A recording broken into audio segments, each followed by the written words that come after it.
오늘 말씀은 사람들의 본보기라고 하는 제목을 가지고 여러분과 같이 디모데전서 1장의 말씀을 나누도록 하겠습니다. 우리가 삶을 살 때 우리 삶에 대한 어떤 전체적인 비전이라고 하는 것이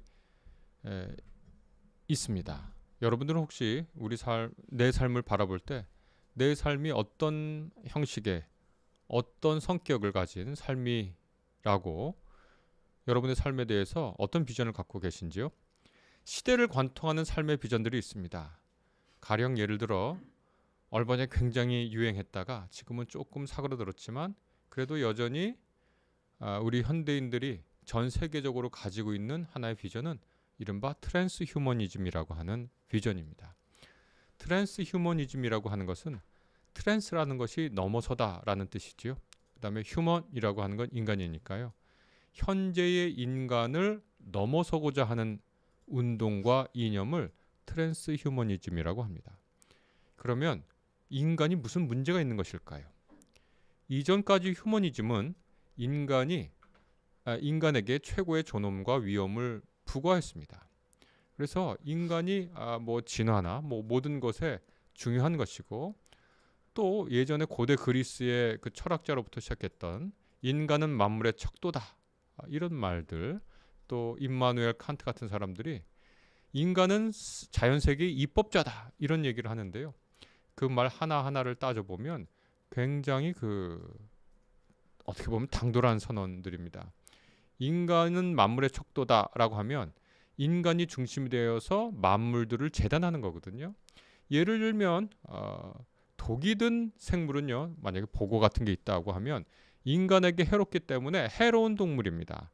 그러나 고등어는 인간이 먹으면 맛있기 때문에 독도 없고요, 좋은 동물이에요. 그러나 복도, 고등어도 자체로 해롭거나 좋은 건 아닙니다. 그 자체의 가치 평가를 인간이 하는 거죠. 그래서 인간은 만물의 척도다라고 하는 말은 인간을 중심으로 모든 만물을 재단하는 겁니다. 인간 중심주의죠. 또 임마누엘 칸트에 이르러서 휴머니즘이 절정에 오르게 되는데요. 인간을 자연세계의 입법자다, 이렇게 부르는 것은 자연세계에는 이미 법칙이 있습니다. 물리학자들이 발견해 놓은 이 우주세계의 법칙이 있는데요. 임마누엘 칸트는 그 법을 이미 있는데도 그 법을 세우고 집행하는 존재로서의 인간을 말합니다. 참 대단하죠. 도덕세계의 입법자라고도 얘기하고요. 그런데 19세기, 20세기 지나고 20세기 중반 이후부터 지금까지 인간 중심주의라고 할 때 그 인간이 부족한 존재라고 하는 것을 집중적으로 뭐라 그럴까요? 회의하는 사람들이 생겨났습니다. 그 시초는 철학적 시초를 보면 19세기 말에 프리드리히 니체죠. 인간은 극복되어야 할 무엇이다 라고 얘기하고서 이른바 초인, 위버맨시라고 하는 독일어죠. 위버맨시를 지향합니다. 트랜스 휴머니스트는 인간이 가지고 있는 세 가지 한계에 특별히 집중합니다. 하나는 인간이 생각보다 연약하다는 거예요. 신체적으로. 오늘 우리가 류시와 시인의 시를 통해서 같이 기도를 했는데 신체적으로 연약하죠. 우리는 아파요. 우리는 배고프고 우리는 쉽게 환경에 지배를 받습니다. 그래서 트랜스 휴머니스트들은 자연에게 마더 네이처라고 하는, 그렇게 부르는데요. 엄마인 자연에게 보내는 편지를 한 유명한 트랜스 휴머니스트가 쓰는데 거기서 이렇게 얘기를 합니다. 당신의 작품은 온전하지 못해요. 우리 인간 스스로를 하고 얘기하는 거죠. 우리는 너무 약합니다. 그렇게 얘기합니다. 우리는 너무 약하죠. 그리고 우리는 죽게 돼 있습니다. 우리는 죽는다는 사실을 앞에 두고 이러저런 변명을 하거나 위로를 하죠. 죽음을 잘 받아들이는 법을 배우라고 well dying 이라고 하는 죽음 교육을 하는데요. 트랜스 휴머니스트들이 볼 때 이렇게 좋은 죽음을 얘기하고 죽음을 기쁘게 받아들이라고 하는 이런 말 모두 죽음 애호증에 불과합니다. 트랜스 휴머니스트들은 인간은 지금보다 훨씬 더 건강하고 강건하고 단단해야 되고 인간은 지금보다 훨씬 더 오래 살고 죽음이라고 하는 것을 정복해야 할 적으로 생각합니다. 그래서 노화를 질병이라고 부릅니다. 왜 신체가 약해지는 것을 질병이라고 부르면서 노화는 질병이라고 부르지 않는지 트랜스 휴머니스트들은 질문합니다. 마지막으로 이 트랜스 휴머니스트들이 세 번째 초점을 맞추고 있는 것은 인간의 지능이 너무 형편없다는 거예요. 그래서 인간의 지능을 획기적으로 올려줄 수 있는 여러 가지 과학 기술을 개발하고 그것을 인간에게 접목해야 한다고 하는 겁니다. 그래서 초지능, 초수명, 초건강, 거기다가 인간은 정서적으로 안정이 되어 있어야 되겠죠. 그래서 인간의 정서적 안정을 가능하게 하는 여러 과학 기술의 발전을 인간 몸에 직접 적용해야 한다고 주장하는 것이 트랜스 휴머니스트들입니다. 그러니까 이 트랜스 휴머니스트들이 볼 때 휴먼은, 인간은 개선되어야 할 무엇이고 극복되어야 할 무엇이고, 프리드리히 니체가 말한 대로 트랜스 휴머니스트들은 위버맨시, 트랜스 위버맨시라는 독일어를 영어로 번역하면 슈퍼맨이나 트랜스 휴먼이 됩니다. 그것을 지향합니다.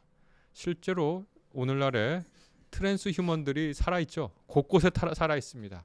가장 근접한 예는 인공관절 수술을 한 분들로부터 영국에서 있는 한 사람인데요. 영국에 있는 한 사람은 이 사람이 청각장애를 가지고 있죠. 그래서 청각장애를 갖고 있어서 이 머리 뒤쪽에 안테나를 2개를 심어서 정말 귀뚜라미처럼 이렇게 했는데요. 근데 이 사람이 이 소리를 감지할 뿐만 아니라 이 색에서 나오는 파장 때문에 이 색에서 소리가 들려요. 그러니까 우리는 색을 보고 소리를 듣지 못하거든요. 색깔이 있다는 것은 빛이 부딪히고 반사되는 그 현상을 보는 건데, 그것을 안테나를 설치하니까 자기 머리에 꽂아서 그 색깔이 나오는 파장의 소리까지도 감지할 수 있는 그런 사람들이 있고, 최초의 전자인간으로 승인을 받기도 했습니다. 그런데 여러분, 이 트랜스 휴머니스트들의 궁극적인 목표가 뭔가요? 이들이 지향하는 가치가 뭔가요? 아까도 말씀드렸듯이 오래 살고 건강하게 살고 똑똑하게 행복하게 사는 겁니다. 지난주에 제가 아직 우리나라 말로 번역되진 않았는데 조만간 번역돼 나올 것 같은데요. Life Worth Lives라고 하는 책을 읽어봤습니다. 살만한 가치가 있는 삶이라는 건데, 우리나라 언어로는, 제목으로는 가치 있는 삶이라고 번역돼 나올 것 같습니다. 예일대학에 신학을 한 분들이 어떤 종교에 관련된 용어를 빼고 쓴 글입니다. 거기에서 이분은 현대인들의 삶에 대한 비전을 월그린 비전이라고 불렀습니다. 월그린이라고 한 것이 뭔지 가만히 생각해 보니까 미국의 약국 체인점이죠. 그래서 미국에 가면 월그린 약국 체인점이 아주 곳곳에 있는 걸 보게 되는데, 한때 그곳의 슬로건이 행복과 건강이 만나는 것 월그린이었습니다. 행복과 건강이 현대인들의 삶의 비전이죠. 행복하다는 거, 건강한 삶만큼 좋은 것이 없다고 얘기합니다. 가만히 살펴보면 이 월그린 비전이나 트랜스 휴머니즘이나 모두 마찬가지입니다. 오래 살고 건강하게 살고 행복하게 사는 이 삶이 현대인들이 자기 삶을 바라보는 중요한 비전입니다. 왜 그거 하니? 건강하려고. 왜 그거 하냐? 오래 살려고. 왜 그거 하니? 행복하려고 얘기합니다. 왜 그거 그만두니? 건강하려고. 왜 그거 안 하려고 그래? 오래 살려고. 왜 그 좋은 직장을 때려쳤대? 행복하지 않아서. 이렇게 얘기하죠. 길고 행복하고 건강한 삶. 누구도 이 삶에 대해서 이의를 제기하지 않고 저도 제기하지 않습니다. 좋은 거죠. 오래 산다는 건 좋은 거고, 오래 살면서 건강하다는 건 더 좋은 거고, 오래 살면서 건강한데 거기다 행복까지 한다? 그러면은 그 삶을 누가 거절하고 누가 싫어하겠습니까? 그래서 지금 이렇게 돌아보면 모든 일들이 바로 이 세 가지 가치를 구현하려고 그렇게 애를 쓰고 있다는 것을 우리가 찾아볼 수 있습니다. 행복 심리학이니, 긍정 심리학이니, 어떤 건강기능식품이니, 좋은 병원, 또 명상, 모든 것이 결국은 오래 살고 건강하고 행복한 이 가치를 향하고 있습니다. 그래서 이렇게 얘기를 합니다. 워라밸을 해라. 그래야 행복하다. 건강한 식단과 적당한 운동을 해라. 그래야 건강하다. 의미 있는 인간관계를 맺어라. 그래야 정서적으로 풍요로워진다. 능숙하게 감정 조절하는 기법을 가져라. 화나는 일이 날 때 열을 세워라. 뭐 예를 들어 미덕과 이 품성을 어떻게 갖추는지 명상을 해라. 이렇게 장수와 행복과 건강이 이 시대에 우리 모두의 삶의 비전으로 제시되어 있습니다. 그런데 이것이 정녕 우리 삶의 비전인가요?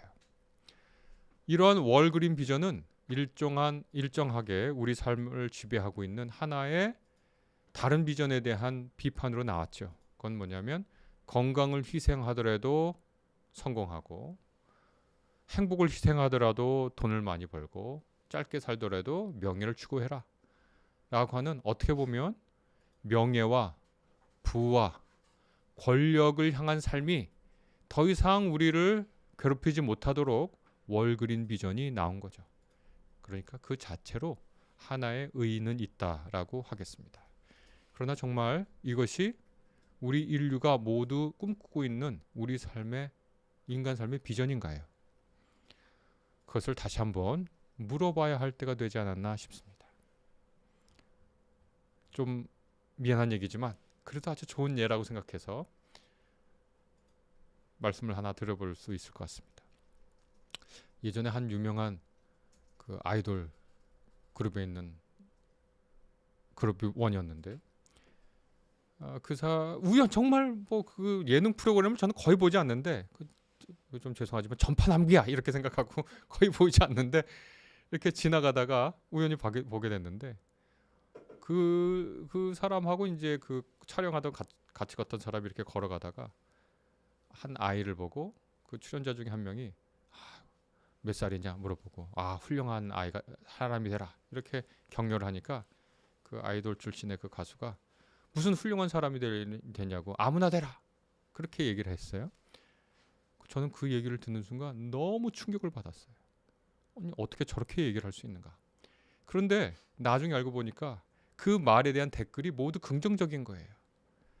훌륭한 사람이 되라 라고 하는 말에 대해서 아이를 향해서, 뭐 훌륭한 사람이 돼, 아무나 돼 라고 하는 말이 우리에게 해방감을 줬다, 자유를 줬다라는 말이 엄청나게 달렸어요.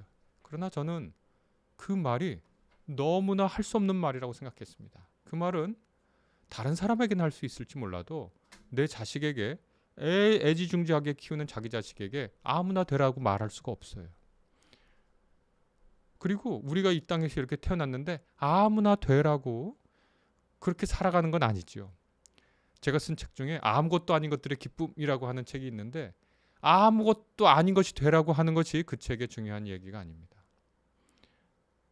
그런데 그것도 정말 우연히 뭐 그런 프로그램을 보지 않으니까 근데 또 목격하게 됐는데, 거기서 뭐 뉴스였는지 어디서 목격하게 됐는데, 그 말을 했던 그 분이 자기 그 말 한 거 후회한다는 말을 했던 기사인가 말을 봤습니다.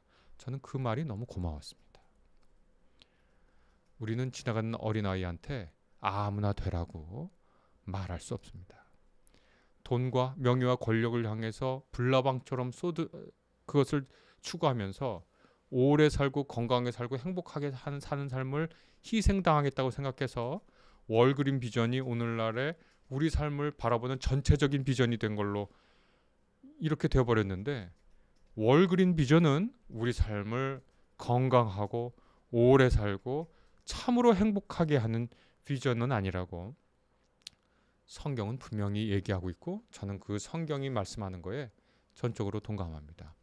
오늘 우리가 읽은 디모데전서 1장에는 1장 12절에서 17절은 월그린 비전과는 다른, 그렇다고 돈, 명예, 권력을 따라 살아라 하고 말하는 이전의 성공주의 모델하고도 다른 삶의 풍요로움을, 삶의 비전을 말하고 있습니다.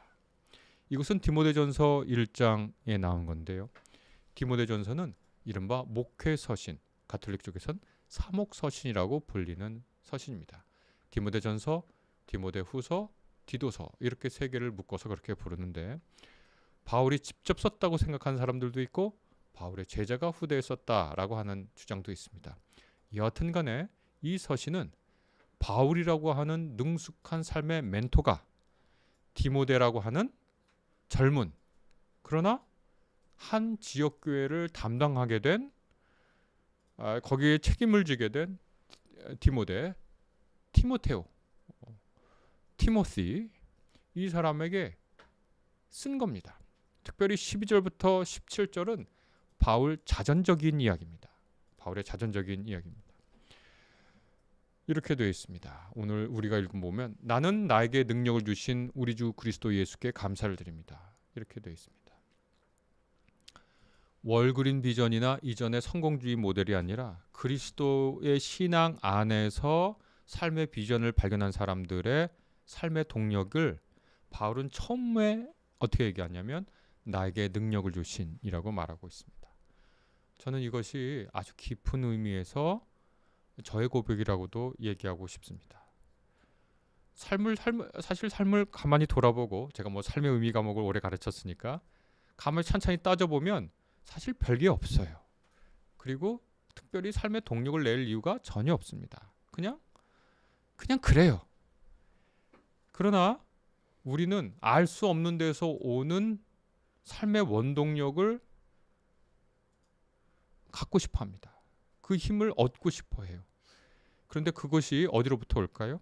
바울은 주 예수 그리스도가 자기가 이토록 살 수 있도록 힘을 주신 분이라고 고백을 합니다. 왜 그런가? 그 뒤부터 이유를 하나씩 밝힙니다.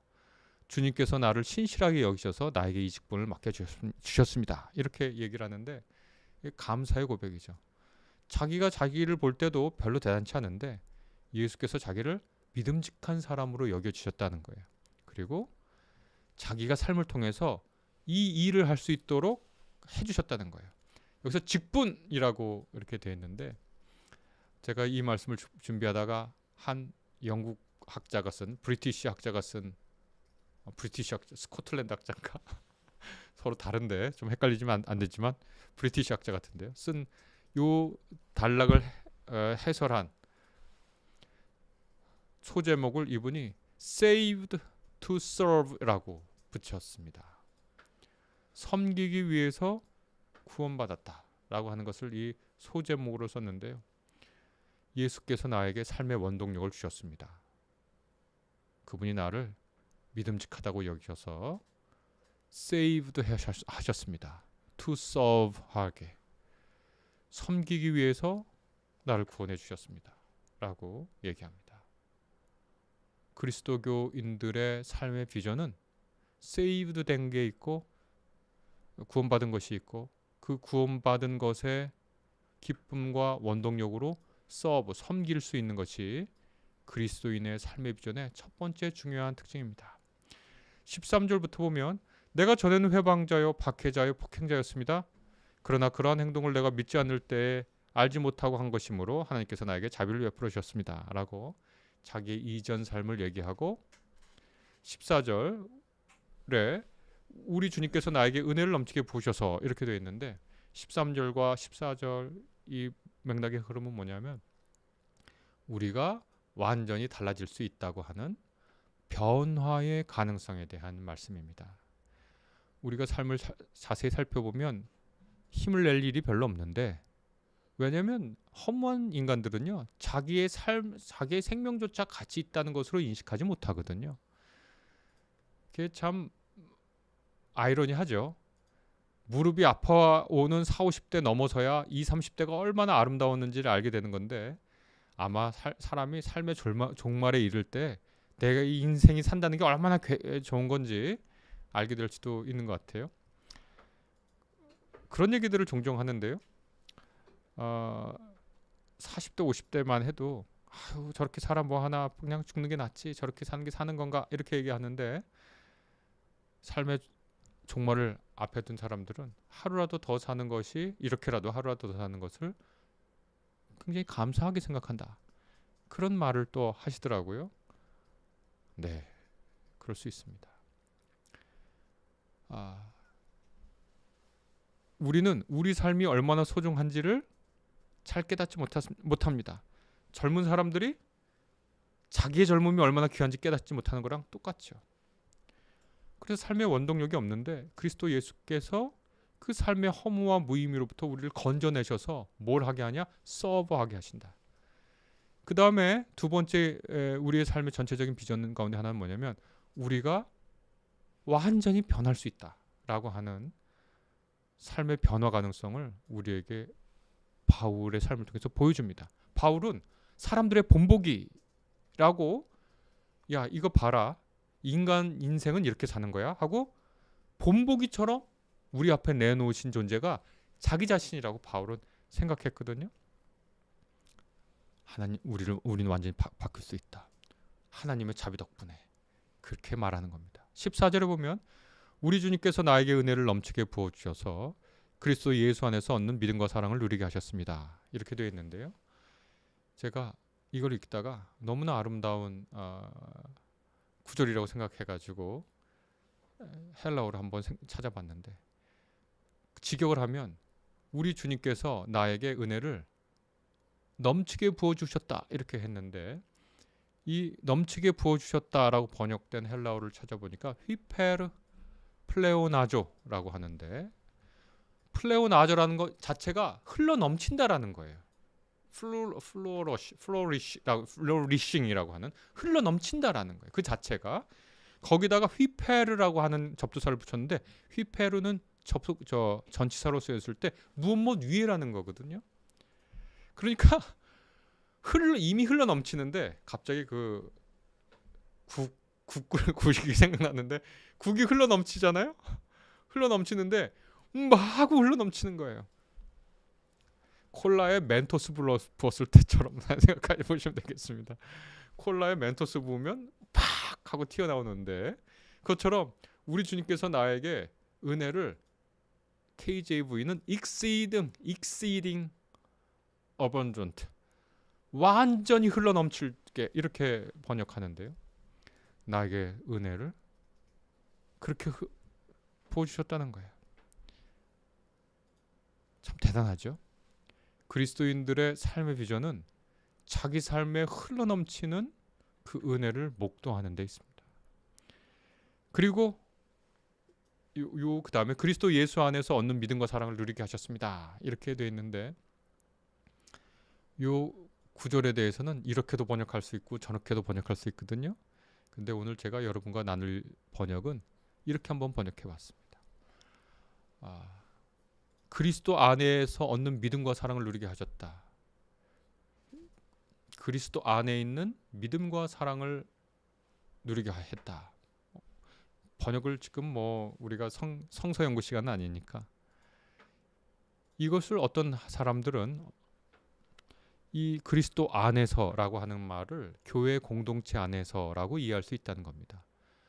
바울은 교회 공동체 안에서 신뢰와 사랑을 누렸다라는 겁니다.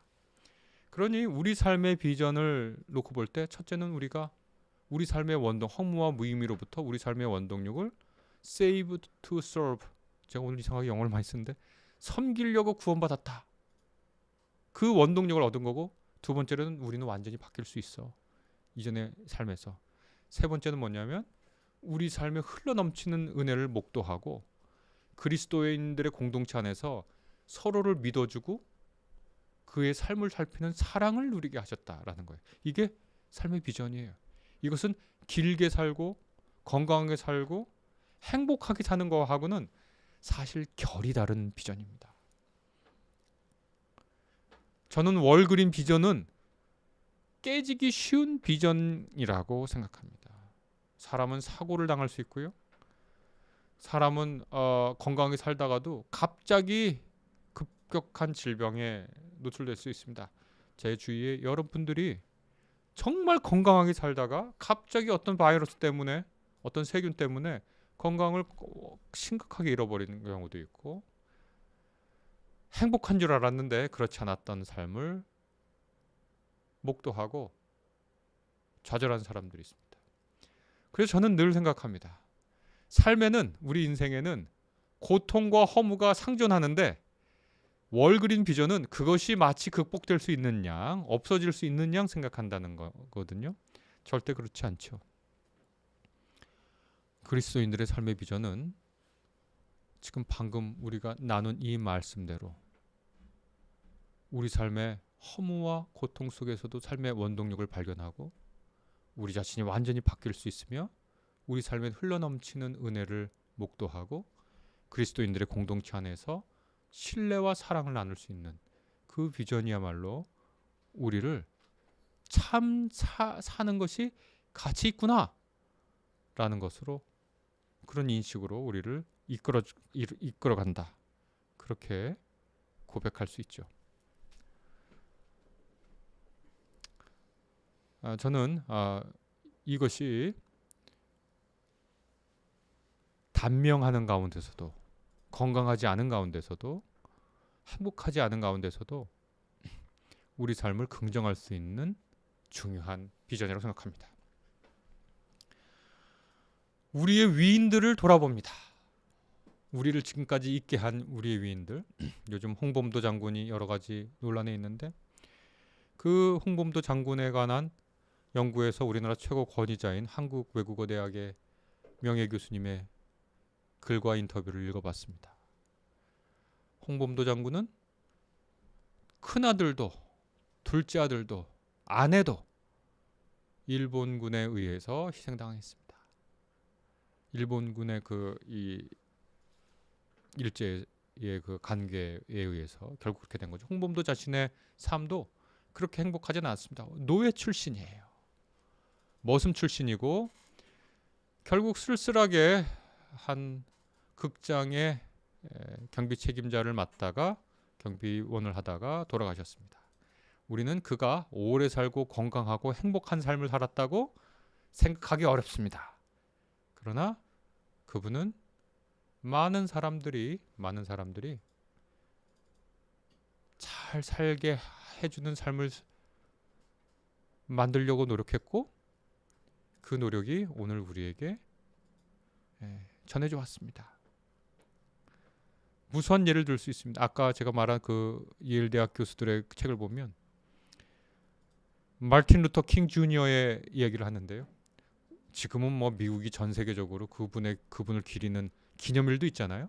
그리고 뭐 샌디에고 가도, 샌프란시스코 가도, 로스앤젤레스 가도 다 마틴 루터 킹 주니어에 대한 이야기가 있는데 그분 살아생전에 그분에 대한 이른바 지지도 조사를 하잖아요. 그러면 부정평가가 몇 퍼센트 나온지 아십니까? 거의 75% 나왔습니다.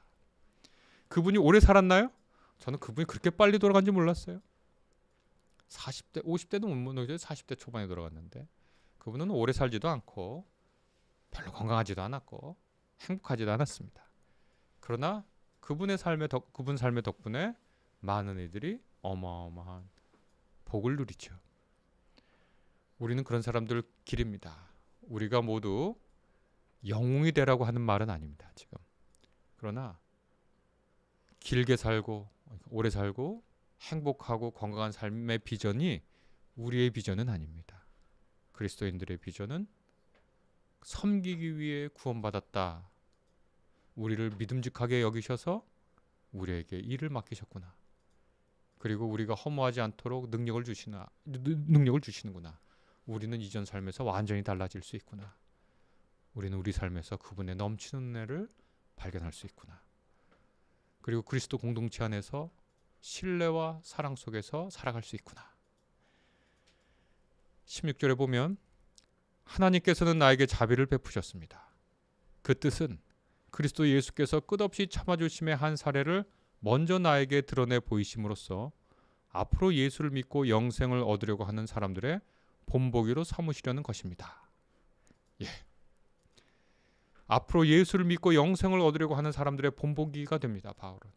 그의 고난 목록을 보면 난파당하고 채찍질당하고 몽둥이로 맞고 비방당하고 욕을 먹고 굶고 줄이고 파선당하고 감옥에 갇혀도 우리는 바울의 오늘 이 서신들을 읽으면서 삶을 살아갈 용기를 다시 얻죠.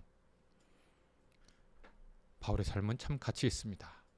그리고 우리를 바울이 보여준 사람들의 본보기로 우리를 부릅니다. 우리에게는 이 삶의 비전이 있습니다.